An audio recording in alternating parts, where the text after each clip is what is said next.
Assalamualaikum warahmatullahi wabarakatuh. Kembali lagi di channel Kisah Warganet. Di video kali ini, saya akan menceritakan sebuah cerita yang saya dapatkan dari akun Twitternya Om Ras. Cerita ini berjudul Petaka Cinta. Cinta ditolak, nyawa pun melayang. Teror korban pembunuhan menuntut keadilan. Seperti apa kelanjutan ceritanya? Tak usah lama-lama, kita ke ceritanya. Paman, beli pentol sama tahunya 5.000, kata seorang anak kecil berusia 9 tahun pada Jamie, teman satu sekolahku dulu yang sekarang berprofesi sebagai penjual pentol keliling.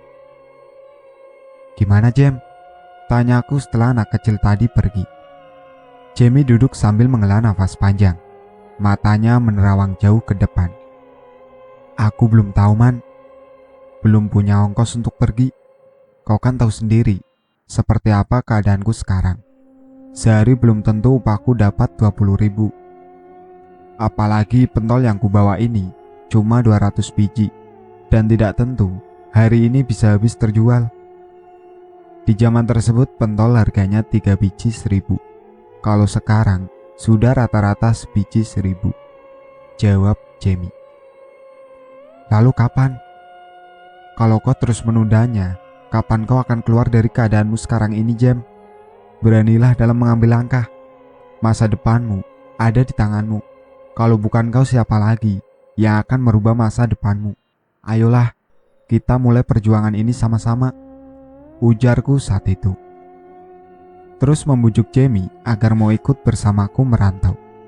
Jamie menunduk, helaan nafasnya terdengar. Beri aku waktu seminggu lagi, man. Aku janji akan segera mendapatkan uang untuk ongkosku pergi, ucap Jamie akhirnya, yang membuatku tersenyum. Begini saja Jam, aku kan punya tabungan yang lumayan. Kau bisa berhutang dulu padaku dan bayar nanti jika kau sudah mendapatkan uang. Jamie menatap ke arah Iman, matanya sedikit berkaca-kaca. Tak usah menangis Jam, kita kan teman, bahkan sudah seperti saudara. Wajarlah kalau saling bantu, toh nanti juga kau akan membayarnya. Jamie menunduk sambil tersenyum, lalu mengangkat kepalanya sambil menatapku. Entah apa yang ia pikirkan saat itu. Sekitar pukul 8 malam, aku membantu Jamie mengantar gerobak pentol ke rumah bosnya. Aku juga menyuruhnya untuk berhenti saja dari pekerjaannya itu, agar besok atau lusa kami berdua bisa berangkat ke tempat tambang emas lokal yang kami tuju. Sesampainya di rumah si bos, lelaki parubaya yang bernama Pak Benny tersebut, panci pentol yang dibawa Jamie lantas langsung dibuka olehnya. Alis Pak Benny mengerut ketika melihat masih banyak pentol-pentol yang bersisa. Tidak habis lagi Jam, makanya kau kan kusuruh keliling cari tempat ramai, bukannya duduk diam di tempat sepi. Mana mungkin bisa laku pentol-pentol ini kalau kau hanya duduk merenung seperti anak gadis, semprot Pak Benny. Tapi Pak, saya sudah berkeliling, sudah kesana kemari, dan saya istirahat pun cuma sebentar, jawab Jamie. Jangan banyak alasan. Besok kalau sampai pentol-pentol ini tidak habis, kau akan kupecat. Tidak usah repot-repot memecat teman saya ini Pak, karena mulai malam ini, detik ini, dia berhenti bekerja di tempat Bapak. Silahkan Bapak jual pentol-pentol ini sendirian, agar Bapak tahu bagaimana rasanya, ujar Iman tak terima kalau temannya dibentak-bentak seperti itu oleh orang yang tak bisa menghargai usahanya. Baik, saya juga tidak membutuhkan orang pemalas seperti kamu untuk menjual pentol-pentolku, ujar Pak Benny seraya memberikan uang 3.000 rupiah secara kasar pada Jamie. Jamie ingin mengambil uang tersebut, namun segera ditarik oleh Iman. Sudah Jam, jangan diambil. Tapi itu kan uangku man. Dengarkan kata-kataku, pulang, ujar Iman menarik keras tangan Jamie. Ia tak ingin temannya diperlakukan begitu oleh Pak Benny. Ia tidak terima. Sesampainya di rumah Jamie yang merupakan peninggalan neneknya dulu, ia tinggal di rumah itu bersama dengan sang ayah yang menjadi penyemangat satu-satunya yang saat ia miliki. "Kamu pulang, Jam. Aku juga baru sampai rumah. Jagung kita di ladang habis, Jam. Diserang hama," ujar sang ayah dengan raut wajah sedih. Jamie terduduk lesu. Jagung yang seharusnya beberapa minggu lagi akan siap panen malah rusak oleh hama. "Apa tidak bisa ditolong lagi, Man?" tanya Iman. "Tidak bisa, Man. Semuanya sudah hancur, rusak. Mungkin kalau sudah dapat bibitnya lagi, akan Amang tanam ulang."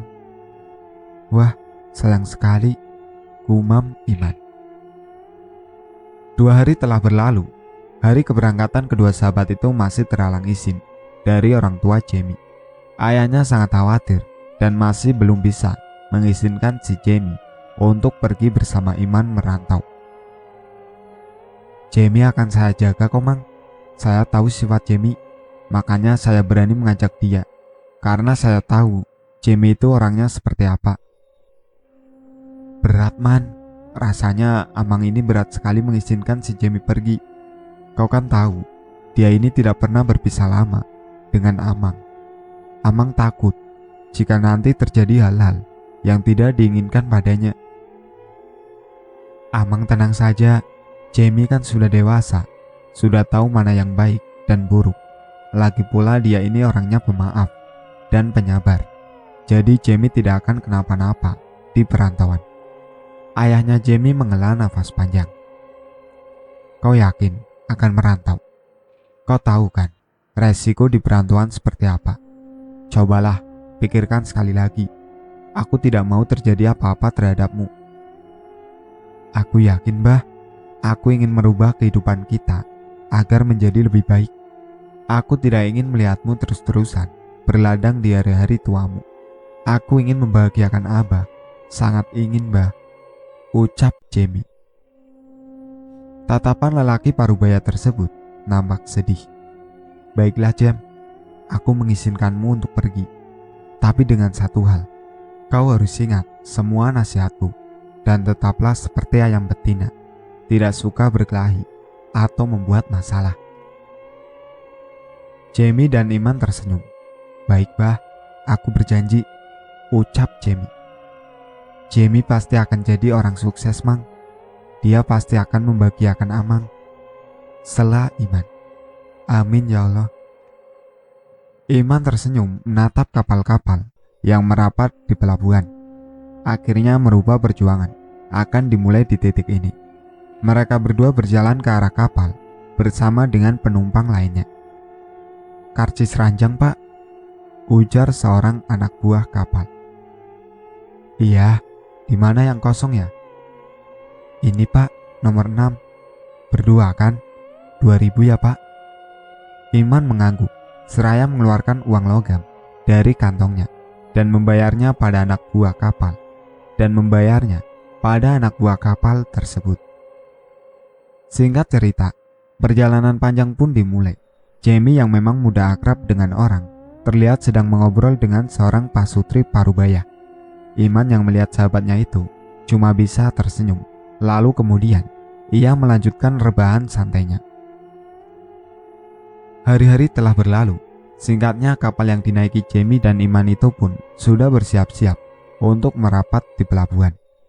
Saat akan keluar dari kapal, Jamie masih sempatnya membantu pasutri tua untuk membawakan barang-barang mereka keluar dan membantu seorang ibu-ibu yang kesusahan membawa anak-anaknya. Iman melihat semuanya sambil geleng-geleng kepala. "Gak capek kamu, Jam? Masih bisa bantu-bantu orang?" tegur Iman. "Enggak lah, ya karena itu kewajiban kita sebagai manusia," jawab Jamie seraya menyapu keringat di dahinya. "Terserah deh, yuk kita makan dulu, baru lanjut lagi naik kapal itu tuh," ajak Iman. Jamie mengambil tasnya yang terbuat dari anyaman rotan, lalu menenteng tas tersebut mengikuti Iman. Mereka menaiki tangga pelabuhan. Di atas sana nampak beberapa buah warung yang menjual beberapa macam makanan dan juga nasi. Nasi putihnya 2 porsi sama telur dan sayur pakis ini ya, ujar Iman memesan makanan. Tambah ayam gorengnya 2 potong ya bu, ujar Jamie. Iman ternganga mendengar tambahan pesanan milik Jamie. Aku punya uang kok, tadi dikasih sama suami ibu-ibu yang di sana tadi nih, potong Jamie cepat sembari memperlihatkan uangnya pada Iman. Iman mengercap-ngercapkan matanya dan mencoba tersenyum.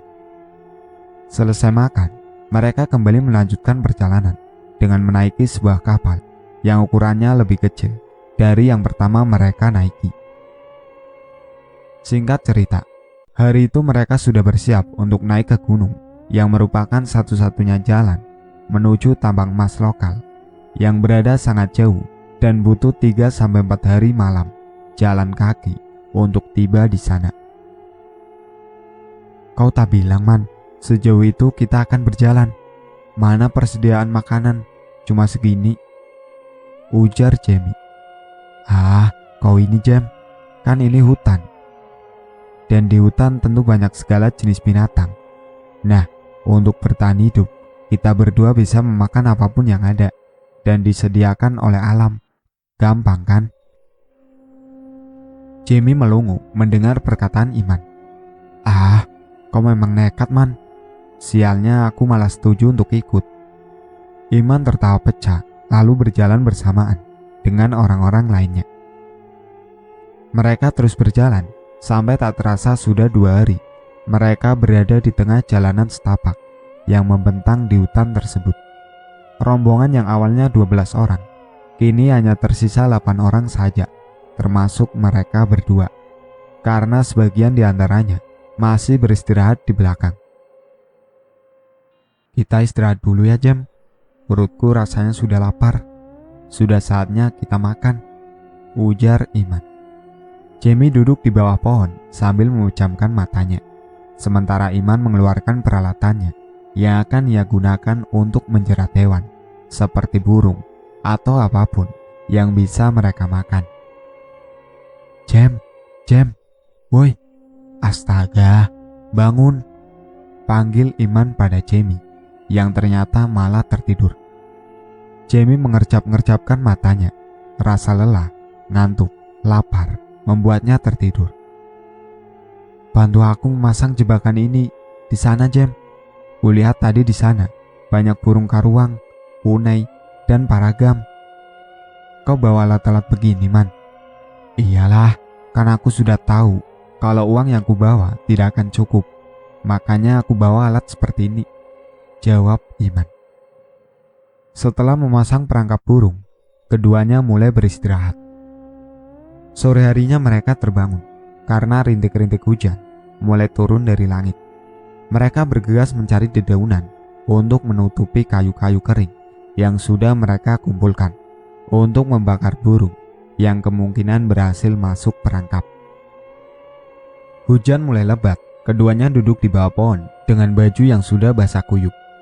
Mereka menggigil, bahkan wajah Iman sudah mulai pucat karena tidak terbiasa dengan cuaca buruk di pegunungan. Setelah hujan reda, mereka melepaskan semua pakaian basah yang terkena hujan dan menggantinya dengan pakaian kering yang beruntungnya berhasil terlindungi dari air hujan. Beberapa ekor lintah terlihat menempel di bagian kaki Jamie dan Iman, membuat kedua pemuda tersebut risih. Menjelang malam mereka memeriksa perangkap burung yang tadi dipasang, dan ternyata ada beberapa ekor burung di setiap perangkap.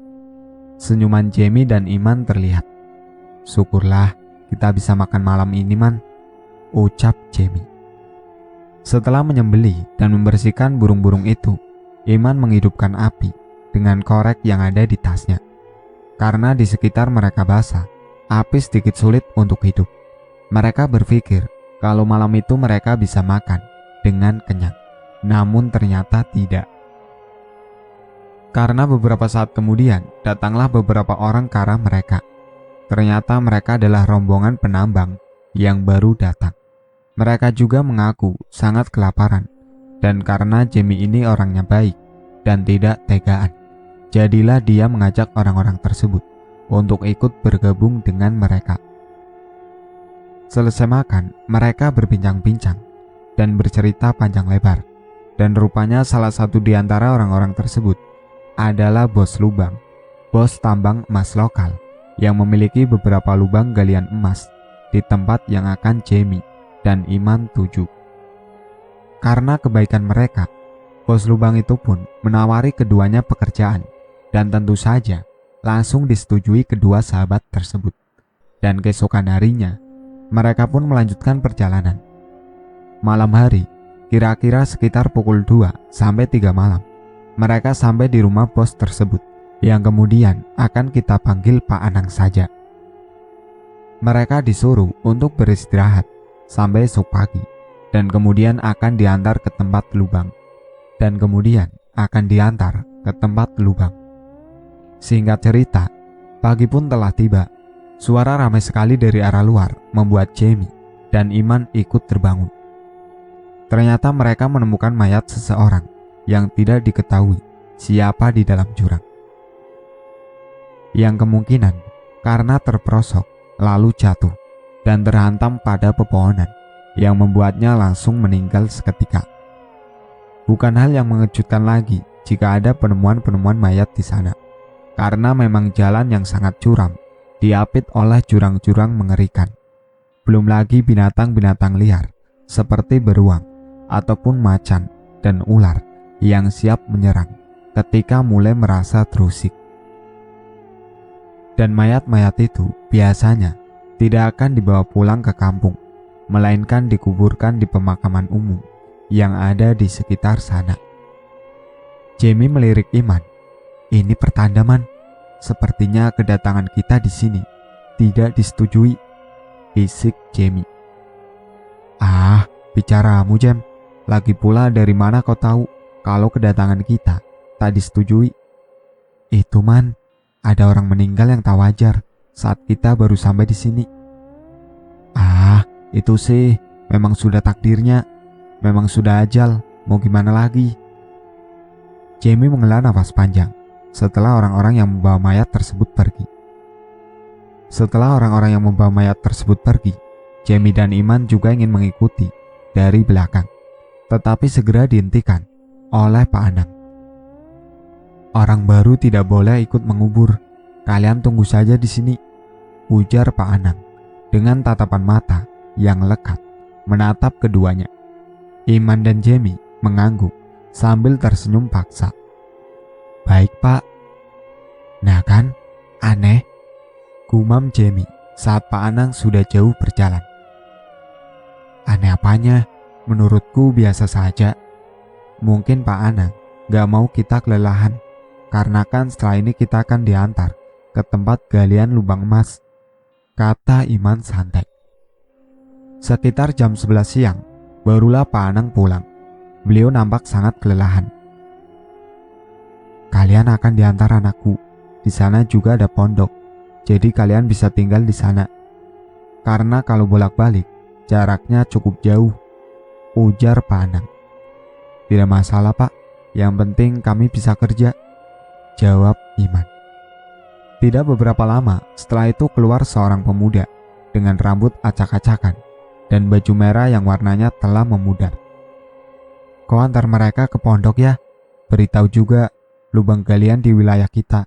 Sekalian antar bahan makanan untuk Jumadi dan yang lainnya," kata Pak Anang pada anaknya. Pemuda itu lantas tersenyum dan langsung mengangguk. Lalu ia kembali masuk ke dalam rumah. Setelah beberapa menit kemudian, ia keluar lagi dengan penampilan yang lebih rapi dan bagus. Di kedua tangannya ada tas jinjingan yang terbuat dari rotan. Melihat pemuda itu keberatan, Jamie langsung membantunya. "Nama kalian siapa?" tanya pemuda yang merupakan anak dari bos mereka itu. "Aku Jamie, dan ini Ahmad Baiman," ujar Iman sambil tersenyum. "Lucu namamu, Baiman," kata si pemuda. "Tidak juga, itu pemberian nenekku dulu. Katanya nama yang dia berikan kepadaku adalah sebuah harapan. yang sampai sekarang aku masih berusaha mewujudkannya agar kelakuanku tidak mengkhianati namaku. Namaku malah lebih aneh, Ubi. Cuma Ubi, tidak ada sambungannya. Entah kenapa, ayahku menamaiku begitu. Mungkin aku adalah anak yang didapat di kebun ubi, atau ayahku malah berharap aku adalah juragan ubi di suatu hari, kata si pemuda lalu tertawa. Iman dan Jamie ikut tertawa. Jujur, mereka juga merasa lucu saat mendengar nama anak Pak Anang tersebut. Setelah hampir 4 km berjalan, akhirnya mereka pun sampai di wilayah pertambangan emas. Banyak sekali pondok-pondok orang di sana.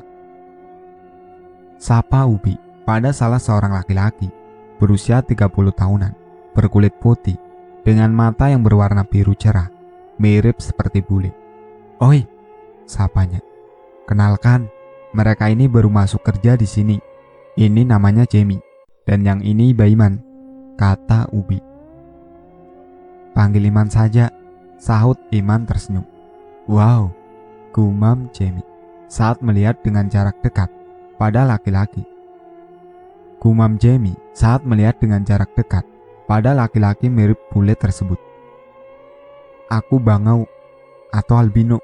Tidak usah takut, kelainanku ini sama sekali tidak menular." Iman langsung menepuk punggung Jamie, membuat pemuda itu tersipu. "Maaf, aku tidak bermaksud begitu. Ini baru pertama kalinya aku melihat orang istimewa seperti kau. Maaf kalau aku membuatmu tersinggung," ucap Jamie terbata-bata. Urasa aku harus secepatnya memberitahu kalian wilayah ayahku agar aku bisa langsung pulang," ujar Ubi menyelah, membuat suasana yang tadi canggung sedikit mulai mencair. Setelah Ubi meletakkan bahan makanan yang ia bawa, Ubi langsung mengajak Jamie dan Iman untuk segera mengikutinya. Laki-laki yang tadi itu namanya Jumadi. Dia sudah lama kerja di sini, bisa dibilang senior. Tapi orangnya ya begitu, mudah tersinggung. Tapi aslinya baik kok. Dan satu lagi, dia juga memiliki gangguan penglihatan. Jadi kalau dia menyuruh kalian, turuti saja. "Butakah?" "Kalau buta sih tidak, dia cuma ada gangguan penglihatan sedikit. Apalagi kalau dibawa terik matahari." Iman membulatkan mulutnya, membentuk huruf O, sambil mengangguk. Pembicaraan ketiganya terhenti ketika seorang gadis menghampiri mereka. "Teman baru, Bi?" tanya gadis cantik tersebut dengan senyum yang sangat manis, menghiasi mulut mungilnya. "Iya, El," jawab Ubi sedikit salah tingkah. Iman dan Jamie memperkenalkan nama mereka masing-masing pada gadis itu. "Ubi, yang tadi itu pacarmu ya?" tanya Iman. "Calon," bisik Ubi. Hari-hari telah berlalu, tak terasa sudah hampir 2 minggu mereka bekerja di sini. Iman dan Jamie juga sudah sangat akrab dengan orang-orang di sekitarnya. Pernah beberapa kali Jamie dan Iman diajak berburu pilanduk atau kancil di hutan, dan setelahnya mereka akan berpesta makan-makan hasil buruan. Dan semenjak ada Jamie juga Iman, Ubi sering sekali ikut tidur di pondok mereka. Mereka bertiga sudah seperti saudara. Sampai di suatu hari, Jamie jatuh sakit. Kalau menurut Jumadi, Jamie terkena wisa. Wisa bagi mereka yang berada di sana sangat ditakuti, karena tidak hanya sekedar membuat sakit, tapi bahkan bisa berdampak kematian. Tubuh Jamie sudah mulai menguning, bagian matanya pun mulai berwarna kuning. Saat itu, Ubi, Iman, dan kawan-kawan sangat khawatir dengan keadaan Jamie, tapi mereka tak tahu apa yang harus dilakukan. Malam itu, Jumadi baru pulang setelah berjam-jam pergi. Ia membawa daun pisang yang kemudian akan digunakan untuk alas tidur Jamie. Karena biasanya memang begitu, bila seseorang terkena wisa dan sudah parah, akan dibaringkan di atas daun pisang. Coba cari pambincit, sejenis hewan berkaki pengisap darah. Gak tahu bahasa Indonesianya apa, tapi biasanya hewan itu bersembunyi di lipatan-lipatan kasur ataupun kelambu. Kalau kena gigitannya, badan jadi merah-merah dan gatal. Kalau menurut Mang Imul, pambincit itu harus ditelan agar wisa pada si Jamie ini hilang. Ih, apa nggak ada obat lain? Ujar Iman menyela. Iya jijik, benar-benar jijik.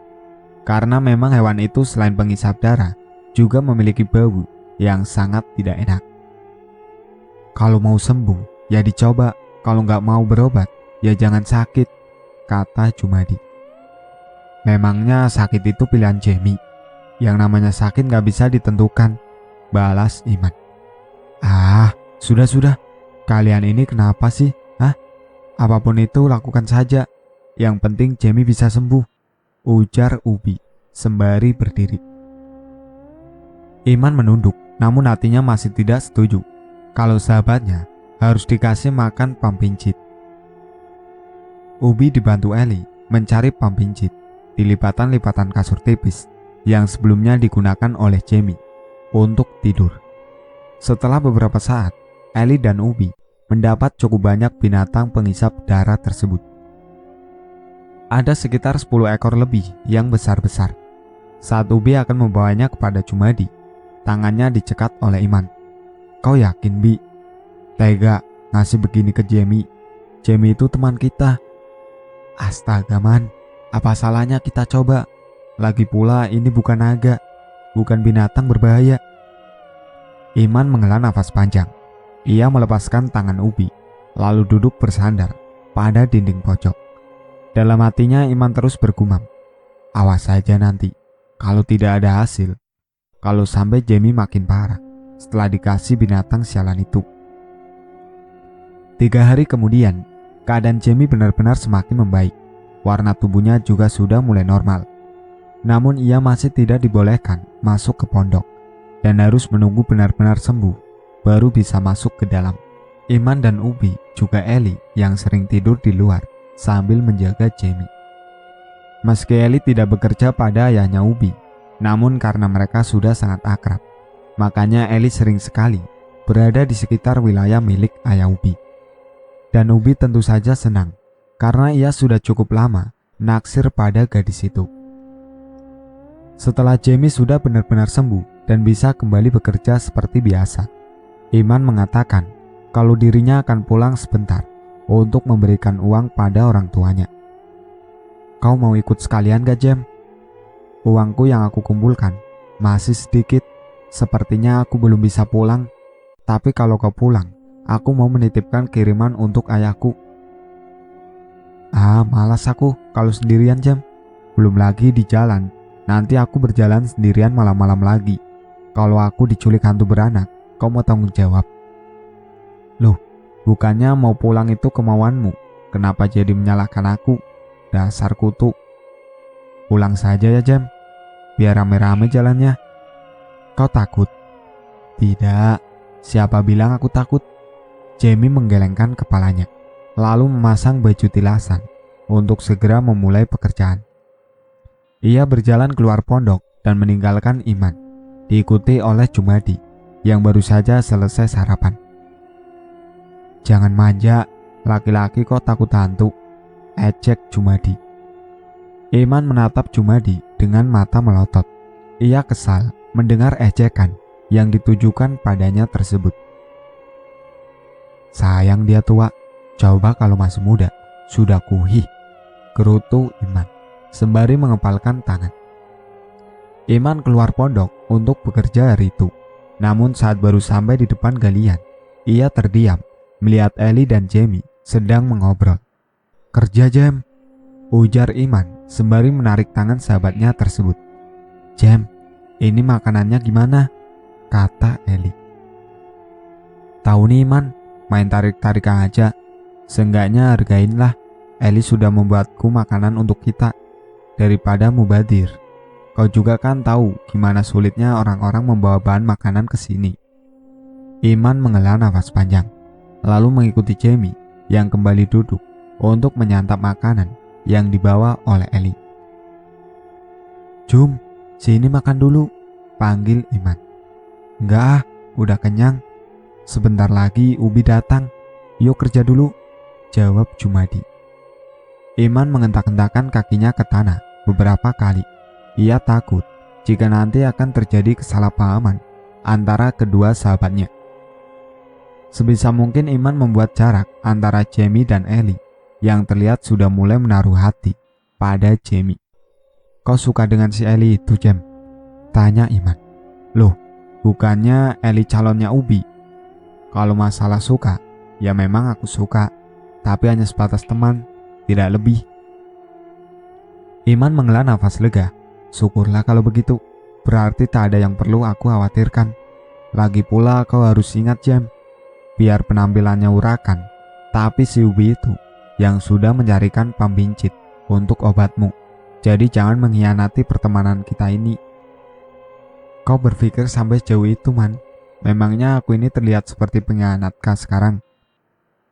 Sebulan telah berlalu. Hari itu Iman sudah benar-benar akan pulang bersama dengan Jumadi. Tapi Jamie lagi-lagi tak mau ikut dan masih tetap ingin bekerja. Padahal uang yang ia dapat sudah cukup banyak. Ya sudah, aku pulang dulu ya, Jam. Kau jaga diri baik-baik dan ingat-ingat pesanku, ujar Iman. Jamie cuma mengangguk sambil tersenyum. Oh iya, Man, kalau kau naik, aku titip, tolong belikan permen ya, kata Jamie yang langsung ditanggapi Iman dengan anggukan. Iman dan Jumadi juga beberapa orang lainnya mulai berjalan meninggalkan tempat tersebut. Jamie menatap mereka semua dengan senyuman, dan setelah rombongan Iman tak terlihat lagi, Jamie pun masuk ke dalam pondok untuk kembali tidur. Namun baru beberapa saat ia memejamkan matanya, ada sebuah suara lembut memasuki gendang telinganya. Saat Jamie membuka matanya, terlihat Ellie sedang duduk di dekatnya. Kukira kau tidur, Jam, ucapnya. Ngapain kamu, El? Tanya Jamie seraya duduk. Ini, aku membawa makanan untukmu, karena aku tahu kau pasti lagi malas memasak. Ah, itu seharusnya kau tak usah repot-repot, El. Aku bisa memasak sendiri, ucap Jamie. Ellie tersenyum. Gadis itu memang cantik dan juga baik sekali. Andai saja Ubi tak lebih dulu menyukai gadis itu lebih dulu, mungkin sekarang adalah waktu yang tepat bagi Jamie untuk mengutarakan isi hatinya pada Ellie. Jam, kau tak ikut pool? Ellie, Ubi terdiam. Matanya lekat menatap Jamie yang masih berbaring di atas kasur. Tanpa berkata apa-apa lagi, Ubi langsung keluar dari pondok Jamie, langsung beranjak dari duduknya, dan langsung berlari mengejar Ubi. Ia tahu kesalahpahaman telah terjadi di antara mereka. Ubi, Bi, panggil Jamie. Tidak kusangka kau orang yang begitu, Jam. Kukira kau sahabat, tapi ternyata kau adalah musuh. Antara aku dan Ellie tak ada hubungan apa-apa, Bi. Dia hanya mengantarkan makanan untukku. Tak ada hubungan. Kalian berdua di dalam pondok tertutup, dan kau masih berada di atas kasur. Apa itu yang disebut tak ada hubungan? Padahal kau tahu, aku yang lebih dulu mengincar Ellie. Tapi kau, ujar Ubi, lalu menyerang Jamie. Perkelahian tak bisa dihindari lagi. Berkali-kali Ubi memukul wajah Jamie. Namun untungnya, pukulan-pukulan itu berhasil dihindari olehnya. Stop, stop, teriak Ellie. Mendengar teriakan dari Ellie, beberapa orang yang bekerja tak jauh dari tempat itu pun langsung berlarian untuk melihat apa yang terjadi, dan beberapa di antaranya berusaha melerai. Nafas keduanya tersengat. Itu semua hanya salah paham antara aku dan Ellie. Tak ada hubungan apa-apa. Juga tak mungkin bagiku untuk berkhianat. Sementara ayahmu sudah berbaik hati memberikan pekerjaan untukku. Tapi terserah padamu, Bi. Kau mau percaya atau tidak? Sekalinya anjing yang tetap anjing. Ubi, cukup. Kau kira kau itu orang yang baik. Ternyata kau tak ubahnya singa ganas yang bertopengkan anak kucing. Kau gila. Biar bagaimanapun aku tak akan sudi menjadi kekasihmu, ujar Ellie dengan emosi. Kau menuduh tanpa bukti. Apa kau tak sadar perkataanmu itu seolah-olah menunjukkan bahwa aku ini seorang pelacur yang bisa digilir oleh laki-laki. Kau bajingan. Ellie terisak. Ubi terdiam. Nafasnya masih turun naik. Ia menyadari kesalahannya. Ia sangat menyesal, namun semuanya sudah terlambat. Eli sudah benar-benar marah dan membencinya. Ubi berjalan dengan langkah gontai.